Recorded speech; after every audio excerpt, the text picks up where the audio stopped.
베드로가 다비다라는 여제자가 병이 들어 죽었다는 소식을 듣고 욥바에 왔어요. 근데 시신이 안치된 다락방에 올라가서 기도하고 다비다야 일어나라 라고 선포했을 때 죽은 다비다가 살아납니다. 이것을 보고 수많은 사람들이 예수님을 믿었고 이제 베드로는 유명 인사가 그 지역에서 된 거예요. 그리고 계속 무두장이 시몬의 집에 머물면서 이제 그 사역을 이어나갔습니다. 그러던 중에 기도하러 옥상에 올라갔는데 환상이 보였다 그랬죠. 하늘에서 보자기 같은 것이 내려왔습니다. 보자기 안에 뭐가 있나 봤더니 그 안에 유대인들이 결코 먹지 않는 부정한 음식, 율법에서 부정하다고 가르쳐졌던 네 발 달린 것들, 곤충들이 가득한 거예요. 이때 또 소리가 들렸습니다. 베드로야 일어나서 잡아 먹어라. 베드로가 소스라치게 놀랄 수밖에 없었죠. 이건 마치 뱀을 보여주고 그걸 잡아 먹어라 하는 것과 똑같아요. 우리는 뱀이 지나가는 것만 봐도 깜짝 놀라서 소리를 지르잖아요. 근데 그걸 잡아 먹으라 하면 어떻겠어요? 다 도망가죠. 당연히 베드로는 나는 못합니다. 지금까지 태어나서 한 번도 내가 이런 것들을 먹어본 적이 없습니다. 라고 얘기했어요. 그러자 하나님이 내가 깨끗하게 한 것을, 하나님이 깨끗하게 한 것을 네가 왜 더럽다고 하느냐, 속되다고 하느냐, 부정하다고 하느냐, 잡아 먹어라 라고 다시 명령을 합니다. 베드로가 못한다고 그러고 이 실랑이를 3번이나 반복을 했습니다. 근데 이것이 환상이 이제 끝나자 베드로가 가이사랴에서 낯선 사람 3명이 와서 베드로를 찾는 거예요. 베드로를 찾기 위해서 베드로 집에 왔습니다. 와서 말하는 것이 고넬료라고 하는 로마 백부장이 당신을 집에 초청을 합니다. 이 말을 전하러 왔습니다라고 얘기했어요. 자, 고넬료, 로마 백부장, 이방인이에요. 이방인의 집에 간다는 것은 무엇입니까? 그 집에 가서 교제하고 같이 식사한다는 거예요. 근데 이것은 이 당시 유대인들로서는 상상도 할 수 없는 일입니다. 절대로 해서는 안 되는 일이에요. 왜냐하면 레위기 11장에서 하나님은 이스라엘 백성들에게 먹을 수 있는 음식이 무엇인지, 또 하나님의 백성이 먹어서는 안 되는 부정한 음식이 무엇인지를 자세하게 설명해 주셨어요. 정해 주셨어요. 이것은 이스라엘은 하나님이 택한 거룩한 백성이기 때문에 그에 걸맞게 구별된 삶을 살아야 된다라는 것을 알려주기 위해서 음식에 대한 규제를 두신 거예요. 그런데 시간이 지나자 변질이 됩니다. 어떻게 변질이 됐나요? 부정한 음식을 먹는 이방인들과 가까이 하게 되면 유대인들도 그들을 따라할 수 있을 가능성이 있다. 그런 우려가 있다. 그래서 이방인과는 함께해서는 안 된다라고 하는 규례를 만들어 버렸어요. 근데 이거 성경에 있는 내용인가요? 이 규례는 성경에 없습니다. 오히려 성경은 출애굽기나 신명기에서 이스라엘 백성들에게 너희가 전에 애굽에서 종 되었을 때에, 이방인 되었을 때, 나그네 되었을 때에 얼마나 고충이 심했느냐. 그러니까 너희가 그 나그네들의, 이방인들의 어려움을 잘 아니까 너희는 이방인들을 사랑해라. 그들을 압제하지 말아라라고 성경이 얘기했어요. 그런데 율법가들이 성경에 없는 법을 추가한 겁니다. 근데 사람들은 이 전통, 이 유전을 생명처럼 여기고 그래서 이방인들을 멸시하고 이방인들과 만나지도 않은 그런 일이 벌어진 거예요. 자, 베드로는 유대인입니다. 그러니까 이 생각에 동일하게 사로잡혀 있는 거예요. 이렇게 배워왔거든요. 이렇게 살아왔거든요. 그런데 이방인 고넬료의 초청을 받았어요. 갈등이 이만저만이 아니겠죠. 이 초대에 응하면 어떤 일이 생기는지 잘 알고 있습니다. 어떤 일이 생깁니까? 어려움이 생겨요. 가이사랴는 대도시거든요. 또 이 베드로는 이미 저명한 공인처럼 잘 알려진 사람이기 때문에 은밀하게 그 도시에 가거나 또 은밀하게 고넬료를 살짝 만나고 돌아올 수가 없어요. 가는 순간 다 알려지는 것입니다. 유대인들이 생명처럼 여기는 전통과 관습을 정면으로 어기는 도전을 하는 거예요. 그러면 감당할 수 없는 비난의 화살이 베드로에게 날아옵니다. 지금 가지고 있는 이 자리, 자신의 명예를 다 잃어버릴 수 있어요. 사랑하는 예루살렘 교회와 성도들과의 관계도 끊어져 버릴 수 있는 것입니다. 여러분이 베드로라면 어떻게 하겠어요? 가겠습니까? 가지 않겠습니까? 어떻게 하실 것 같아요? 베드로가 어떻게 했나요?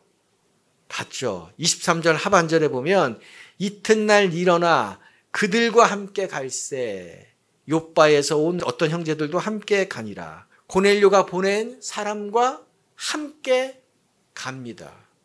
욥바에서 가이사라까지는 걸어서 이틀 정도 걸리는 거리입니다. 그러니까 가다가 중간에 너무 마음이 바뀌면 언제든지 포기하고 되돌아올 수 있는 거예요. 그런데 베드로는 끝까지 가서 고넬료의 집에 들어갔습니다. 여러분, 왜 굳이 이렇게 위험한 일을 했을까요? 왜 이 일을 하면 욕과 비난을 받는다는 것을 알면서도 왜 고넬료의 집에 갔나요? 왜 그랬죠? 첫 번째, 베드로는 하나님의 말씀이기 때문에 순종했습니다. 읽어봅시다. 하나님의 말씀이기 때문에 순종했습니다. 고넬료 집에 가는 것은 우리 명절이니까 우리 어린아이들이 할머니 집에 가는 것처럼 신나는 일이 아니에요. 고넬료 집에 가는 것은 베드로에게는 너무나 가기 싫은 일입니다. 너무나 고통스러운 일이에요. 지금까지 배우고 지켜온 전통을 자기가 거스리는 일이기 때문에 자기도 잘 이해가 안 돼요. 태어나서 한 번도 이방인의 집에 가본 적도 없습니다. 고넬료가 누군지도 모르잖아요. 후폭풍을 생각하면 두려움이 얼마나 컸겠어요. 그럼에도 불구하고 간 것은 누가 말씀했기 때문에? 하나님이 말씀했기 때문에. 28절에서 고넬료 집에 가잖아요. 갔더니 고넬료의 가족과 친구들이 다 한가득 모여 있습니다. 그들 앞에 베드로가 이야기를 합니다. 28절, 29절 읽어봅시다. 베드로의 얘기예요. 이르되 유대인으로서 이방인과 교제하며 가까이 하는 것이 위법인 줄은 너희도 알거니와 하나님께서 내게 지시하사 아무도 속되다 하거나 깨끗하지 않다 하지 말라 하시기로 부름을 사양하지 아니하고 왔노라. 묻노니 무슨 일로 나를 불렀니? 나는 유대인이기 때문에 내가 지금 여러분이 있는 이 자리에 서 있는 것, 이거 위법입니다. 이것은 나도 알고 당신들도 알고 모든 사람이 다 아는 일입니다. 그럼에도 불구하고 내가 여기에 온 것은 하나님이 말씀했기 때문입니다. 그래서 나는 부름을 사양하지 않고 왔다. 뒷일을 생각하지 않고 왔다라고 얘기한 거예요. 11장 17절에 보면 베드로가 이방인 집에 갔다는 얘기가 예루살렘 성도들도 들었습니다. 그리고 비난을 하잖아요. 그러자 베드로가 이렇게 얘기해요. 내가 누구이기에 감히 하나님을 능히 맡겠느냐라고 얘기했습니다. 내가 누구이기에 하나님을 능히 맡겠느냐. 즉 나도 하나님이 시키지 않았으면, 말씀하지 않았으면 그 집에 안 갔다. 가고 싶은 마음이 없다. 그런데 하나님이 가라고 하니까 내가 어떻게 감히 하나님의 말씀을 거역할 수 있겠느냐. 그래서 내가 갔다라고 이야기를 했습니다. 그러니까 베드로는 하나님의 말씀을 절대적인 명령으로 받아들인 거예요. 하나님의 말씀을 뭘로 받아들였다고요? 절대적인 명령. 들어보고 나서 그거 할만하면 괜찮으면 재밌을 것 같으면 하고 들어보고 나서 이건 좀 어려운 일이다. 좀 곤란한 일이다. 좀 힘든 일이다. 불편하다. 그러면 거부하고 하나님 말씀은 그런 게 아니라는 거예요. 베드로는. 그렇죠?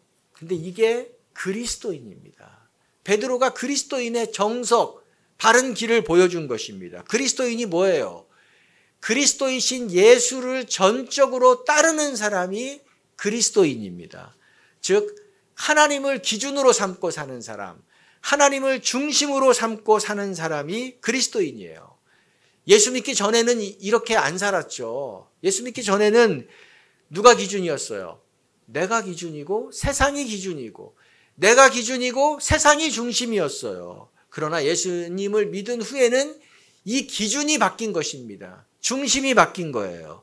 내 생각이 아니고 내 마음이 기준이 아니고 하나님이 기준입니다. 하나님의 말씀이 기준인 것입니다. 그런데 이것을 실제로 사는 사람이 되려면, 이것을 실제로 살아나는 사람이 되려면 이거 치열하게 훈련하고 연습하고 적용해야만 이렇게 되는 거예요. 그냥 살면 신분은 그리스도인이지만 살아가는 모습은 세상 사람인 것입니다. 중심이 하나님이 아닌 거예요. 세상을 따라가요. 그래서 생각하는 거 들어보면 그건 완전히 세상 사람인 거예요. 하나님이 없어요. 하나님의 말씀이 그 안에 없는 것입니다. 그 삶에 없는 것이에요. 왜 그렇습니까? 하나님이 기준인 삶, 하나님이 중심인 삶을 싸우면서 적용하고 싸우면서 연습하고 싸우면서 치열하게 살아가는 것을 하지 않았기 때문에 그런 거예요. 이게 자동으로 되지 않는다는 것입니다. 제가 운전병을 했다 그랬잖아요. 군에서. 근데 군에서 이제 갔더니 저에게 가자마자 제 차를 배정해 줬어요. 트럭이었습니다. 두 돈방 아주 거대한 트럭이었어요. 제 차가 생긴 거예요. 근데 이제 가서 올라가 보라 그러더라고요. 그래서 뭐 시동도 걸고 좀 해봤어요. 근데 계기판을 봤는데 계기판에 숫자가, 이 속도계 숫자가 60인가 70까지밖에 없는 거예요. 보통 우리 승용차는 얼마까지, 뭐 140 이 정도까지 있잖아요. 근데 60, 70밖에 없어요. 그래서 야, 이거 아무리 밟아도 60km밖에 안 나온다는 얘기인가 보다. 우리나라 이 군대 군수 물자는 왜 이렇게 성능을 약하게 만들어 놨지? 뭐 그렇게 혼자 생각했어요. 그리고 이제 뭐 운전할 때 최대한 아주 엑셀레이터를 밟아서 갔죠. 그래도 뭐 60km니까 답답한 거예요.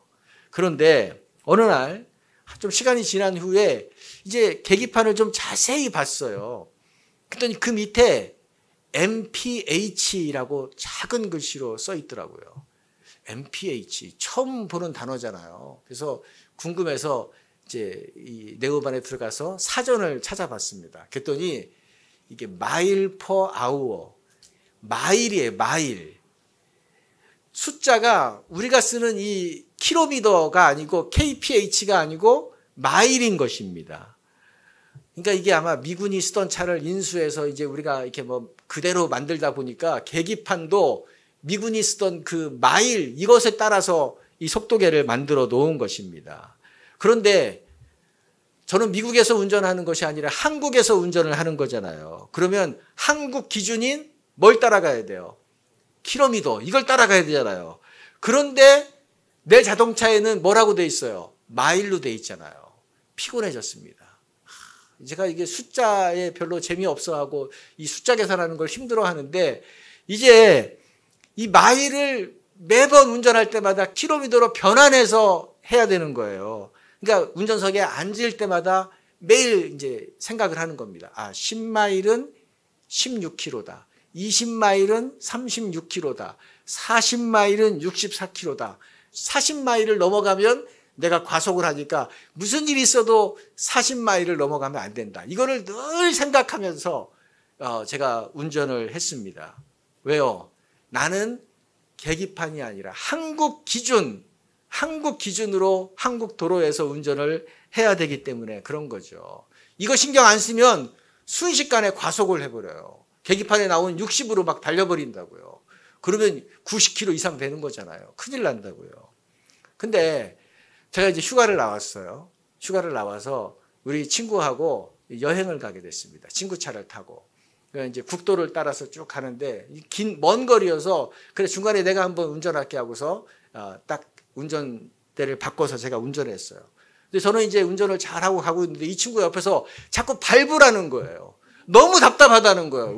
왜 운전을 그렇게 하냐고 자꾸 그래요. 그래서 야 무슨 소린가. 나는 지금 딱 규정 속도를 맞춰서 가고 있는데 봤더니 내가 40에 맞춰서 가고 있는 거예요. 40km로 달려가고 있는 거죠. 이렇게 왕초보잖아요. 얼마나, 그러니까 이 친구가 옆에서 답답하다고 중간에 화를 내면서 나보고 내리라 그러더라고요. 그래서 결국 한 번도 운전 못하고 갔습니다. 기준을 혼동하면 이렇게 어려운 거예요. 근데 기준을 맞춰 산다는 것이 매일매일 연습하지 않으면 안 되는 것입니다. 하나님을 믿는다는 게 뭐예요? 기준이 바뀌었다는 것입니다. 우리의 기준이 뭡니까?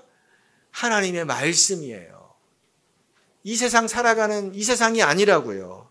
제가 운전석에 앉을 때마다 마일을 킬로미터로 변환하는 연습을, 묵상을 늘 하고서 운전을 했다고요. 즉 이것처럼 우리도 하나님의 말씀을 늘 생각하면서 하루하루를 살아가야 돼요. 내가 지금 하려고 하는 결정이 이것이 하나님의 말씀과 어울리는 것인가? 내가 지금 하고 있는 생각이 하나님이 말씀하시는 건가? 이거 매일 확인해야 된다고요. 이렇게 안 하면 결국은 내 마음대로 살아가는 수밖에 없습니다. 100km 과속을 했으면서도 나는 60으로 달렸다, 문제없다라고 우기는 거예요. 60마일로 달려놓고서. 그런 거죠.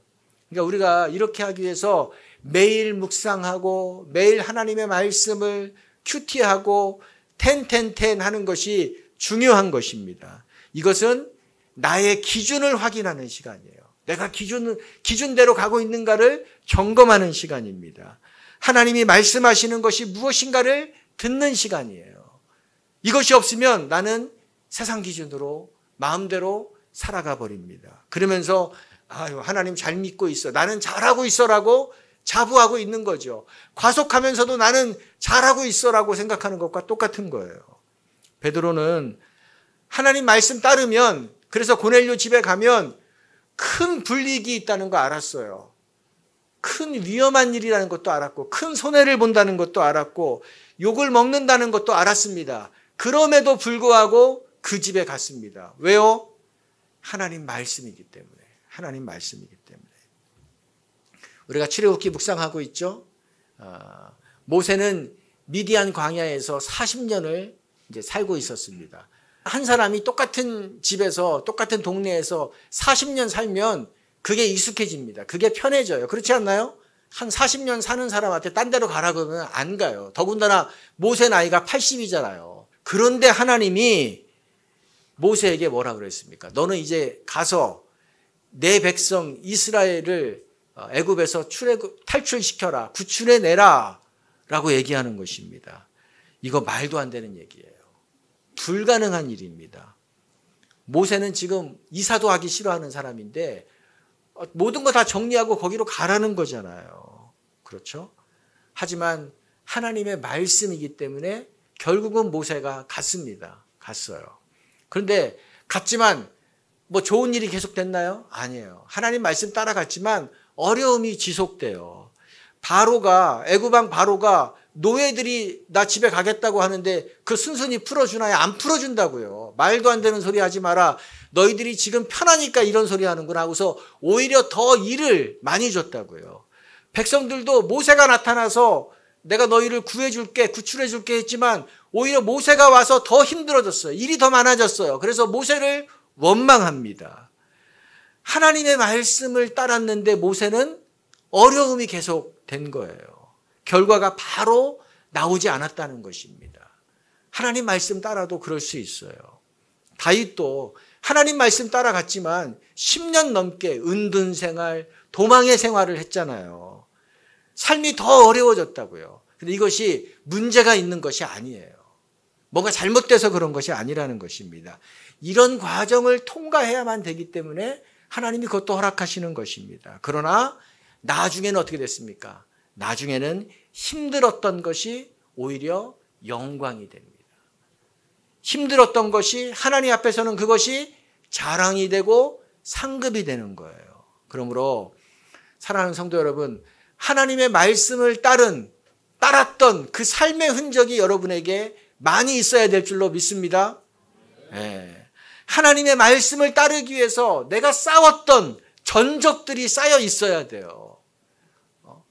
하나님의 말씀을 따르기 위해서 싸우다가 패배한 것도 전적입니다. 승리한 것도 전적이죠. 그런데 나는 하나님 말씀했지만 회피한 것만 있고 또 편한 길로만 갔던 것만 있으면 이거 굉장히 나중에 부끄러움이 되는 것입니다. 자, 베드로가 이렇게 순종했을 때 어떤 일이 벌어졌어요? 44절, 45절, 46절 한번 읽어봅시다. 베드로가 이 말을 할 때에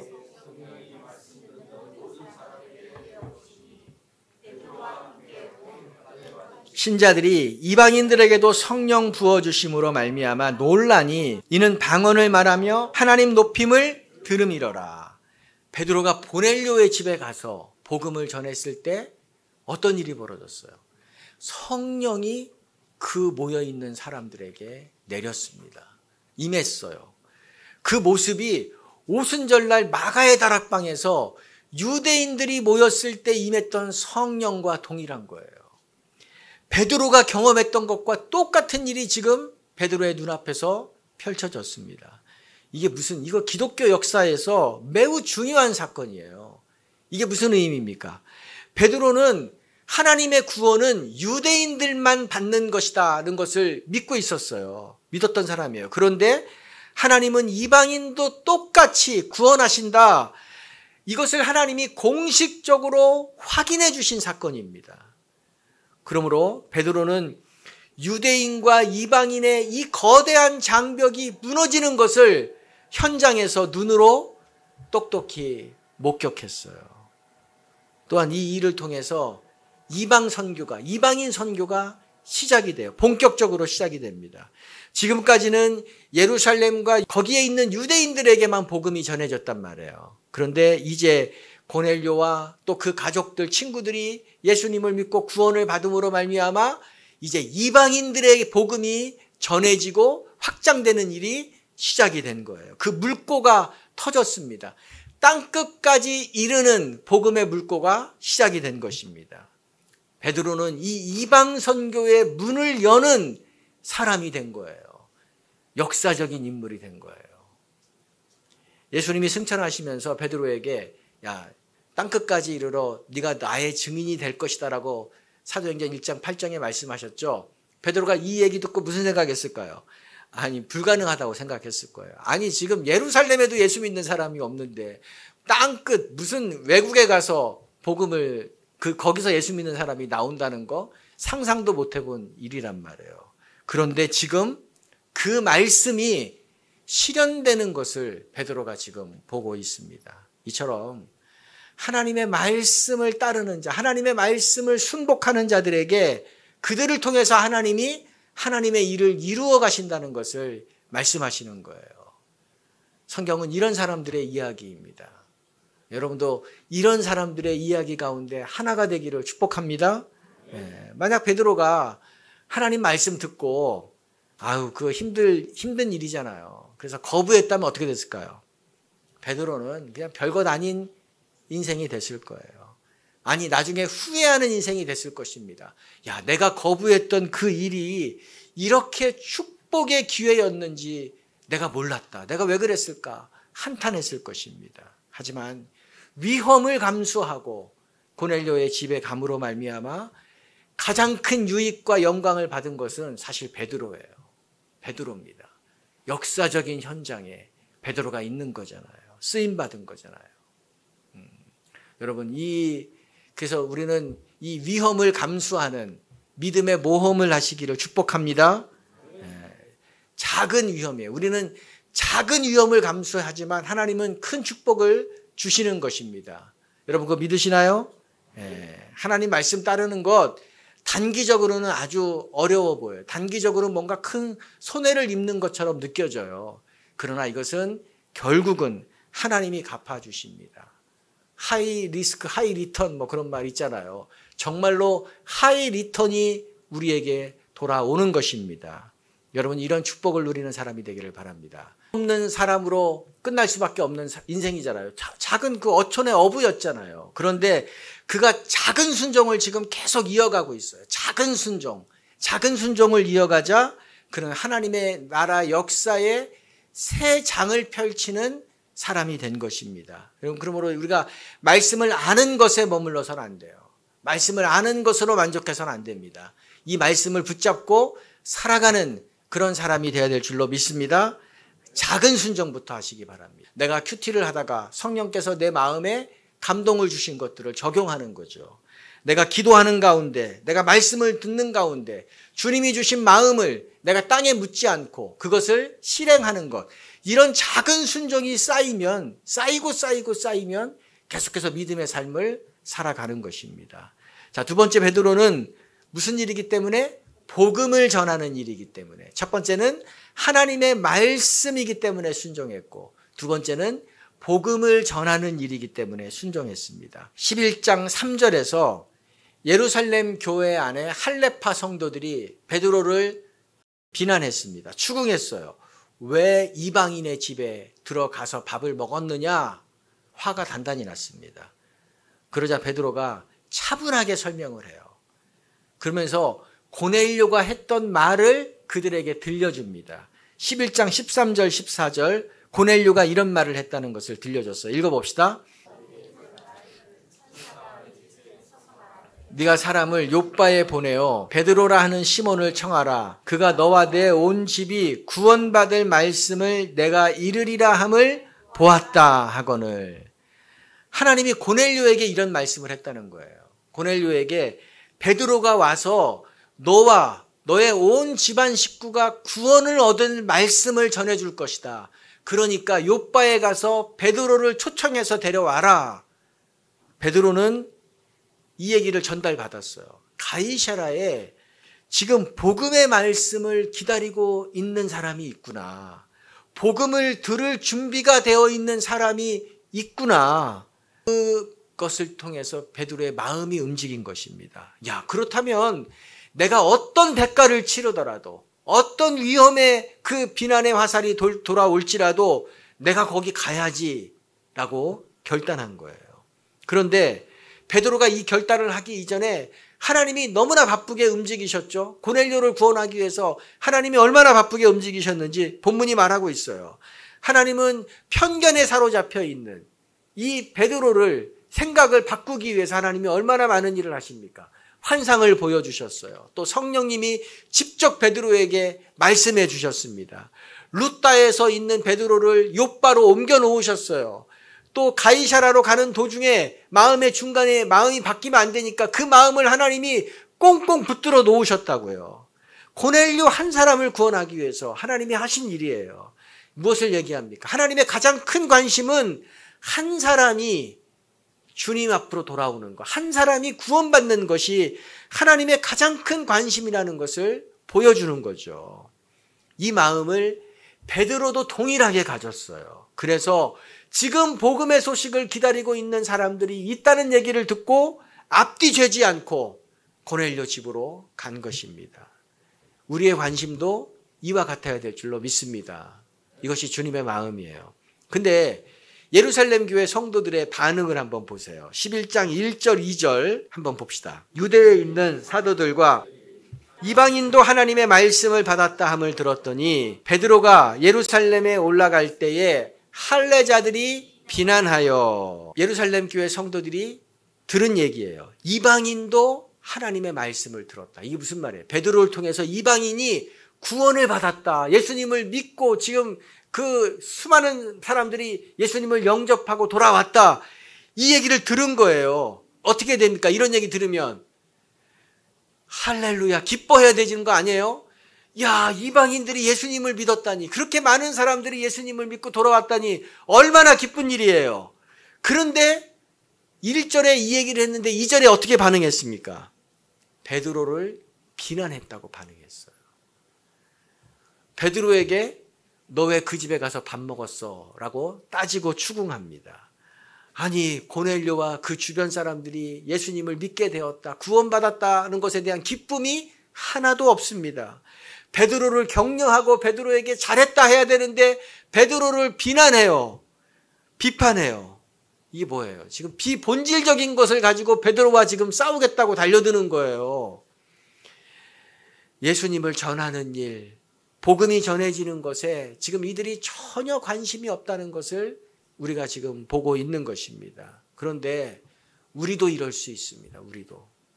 하나님의 공동체가, 하나님의 교회가 조직화되고 제도화되고 화석과 같이 굳어져 버리면 복음에 관심이 없어요. 복음을 전하고 복음이 전해지는 것에 관심이 없습니다.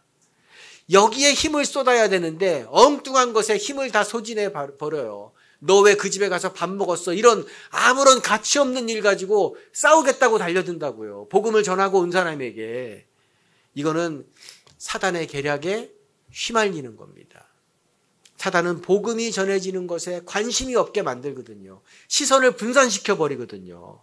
그래서 우리가 영혼을 다루는 일은 굉장한 영적인 전쟁이에요. 베드로의 마음이 어땠을까요? 고넬료가 구원받는 것을 보고 성령이 임하는 것을 보고 흥분해서 예루살렘 교회에 왔는데 박수 받을 줄 알았는데 거기서 비판과 너 왜 그 집에 갔냐 이거 따지고 드니까 이게 얼마나 힘 빠지는 일이에요. 그래서 영혼을 다루는 일은 뭐가 있다? 영적 전쟁이 있어요. 큰 영적 전쟁이 있습니다. 우리도 그런 거 경험하잖아요. 우리가 어떤 전도 모임을 하고 우리가 침례식을 하고 이러면 너무너무 기뻐야 될 기쁨의 일인데 그 다음에 일어나는 일들을 보면 그것을 냉각시키는 일이 항상 일어나요. 이게 악한 사단이 우리를 그렇게 만든다고요. 우리의 시선을 딴 데 돌리도록 만드는 거예요. 그래서 우리의 마음에는 항상 뭐가 있어야 됩니까? 우리의 마음에는 항상 영혼이 있어야 될 줄로 믿습니다. 한 영혼 사람이 있어야 돼요. 그리고 나의 기도에는 항상 내가 복음을 전해야 될 사람이 있어야 돼요. 나의 기도에는 항상 내가 복음을 전해야 될 사람이 있어야 된다고요. 그리고 우리의 시간 사용에는 늘 고넬료를 만나는 스케줄이 있어야 돼요. 우리가 시간을 사용하는 것에, 내가 시간을 사용하는 것에, 일주일 동안 시간을 사용하는 것에는 내가 고넬료, 하나님이 나에게 주신 고넬료를 만나는 그 스케줄이 거기에 있어야 된다고요. 여러분 그렇게 하시기 바랍니다. 이제 2학기가 시작되었습니다. 우리가 이 베드로처럼 복음을 전하는 일에 또 우리가 순종하기를 바랍니다. 우리가 순종합시다. 하나님이 여러분에게 주신 이 고넬료, 여러분을 기다리는 복음의 소식을 듣고 싶어서 기다리는 이 고넬료를 마음에 품고 기도하시기 바랍니다. 마음에 품는 건 할 수 있잖아요. 결과는 우리가 할 수 없어요. 결과는 우리가 어떻게 할 수 있는 영역이 아니에요. 그러나 우리는 한 사람을 마음에 품을 수는 있습니다. 그리고 품은 사람을 기도할 수는 있어요. 기도해야 되는 것입니다. 그리고 베드로처럼 주님께서 말씀하실 때, 하나님께서 그 길을 인도하실 때 우리는 다가가는 거예요. 또 기회를 주실 때 어떤 리스크가 있을지라도, 어떤 부담이 있을지라도, 내 안에 기쁨이 없을지라도 주님을 전하는 일에 순종하는 것입니다. 베드로 하나님의 말씀이기 때문에 순종했습니다. 복음을 전하는 일이기 때문에 순종했습니다. 우리 모든 성도님들이 이 두 가지 길을 걸어가는 은혜의 삶, 복된 삶이 되기를 축복합니다. 아멘. 같이 기도하겠습니다. 하나님의 말씀은 선택사항이 아닙니다. 하나님은 그래 이거 우리에게 말씀하실 때, 우리에게 말씀을 주실 때, 또 성령께서 우리의 마음을 움직이실 때 그거는 선택사항이 아니에요. 그거는 우리에게 필요한 일이고 우리를 사용하시기 원하시는 일이고 우리를 복주시기 위해서 하나님이 우리에게 하라고 말씀하시는 절대 명령인 것입니다. 이것을 절대 명령으로 받아들이는 자는 은혜의 사람이 되는 거예요. 베드로가 그 위험을 무릅쓰고 그 어려움을 무릅쓰고 하나님의 말씀을 절대적인 명령으로 받아들이고 순종했을 때 가장 축복을 받은 사람은 베드로예요. 하나님 나라의 새 역사를 쓰는 일에, 이방 선교의 문이 열리는 일에 베드로가 그 일을 했다고요. 하나님이 주시는 열쇠로 그 이방 선교의 문을 여는 자가 되었습니다. 얼마나 영광인가요? 그러니까 하나님의 말씀에 순복하는 것은 이처럼 축복이라는 것입니다. 그리고 그 말씀에 순복했을 때 고넬료와 그 고넬료의 그 가정과 고넬료의 그 친구들 수많은 사람들이 구원받는 일에 베드로가 사용되는 것입니다.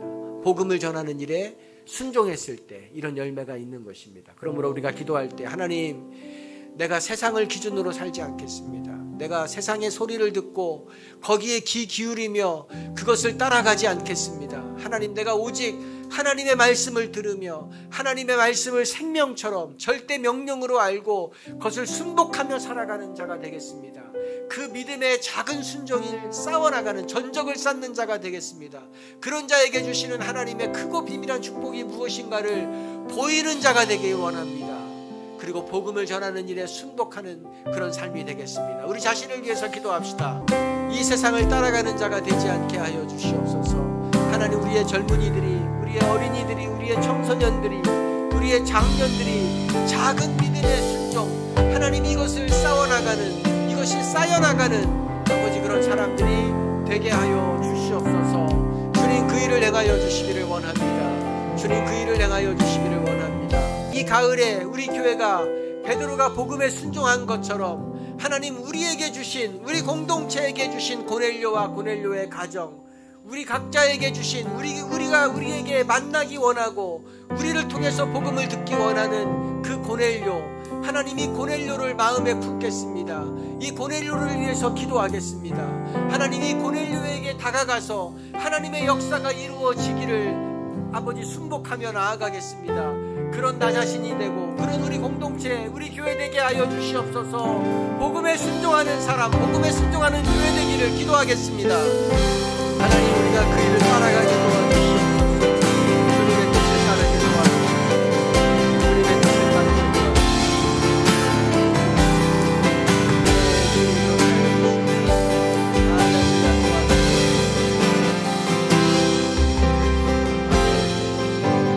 도와주시옵소서. 그렇습니다. 우리는 내 생각대로 사는 자가 아니라 세상의 기준을 따라서 세상 사람들이 살아가는 것을 흠모하며 따라가는 사람이 아니라 우리의 기준, 우리의 중심은 명확합니다. 하나님의 말씀이고 하나님입니다. 하나님이 말씀하신 것은 우리가 그 길을 걸어가기로 결정한 사람이라 그랬습니다. 이런 우리의 믿음의 고백을 오늘 찬양으로 같이 올려드립시다. 내가 이런 삶을 살겠습니다. 주님 말씀하시며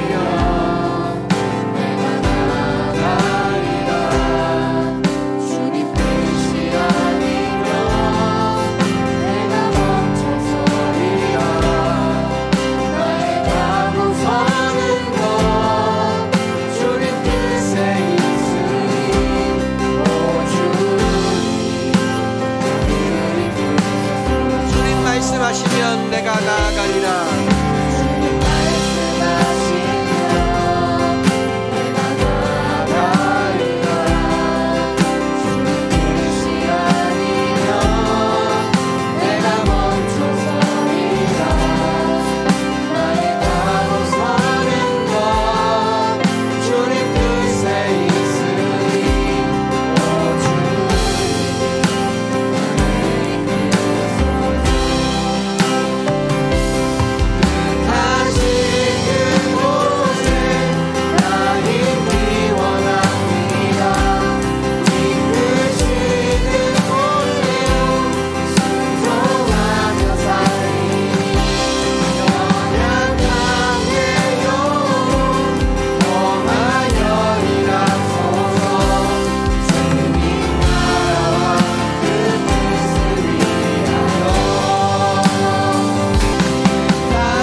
하나님, 세상의 모든 사람들이 한 방향으로 갈지라도 주님이 그 길이 원하시지 않는다면 우리는 주님의 말씀을 따라서 세상을 거스르는 하나님 그런 삶을 사는 자들이 되기를 원합니다.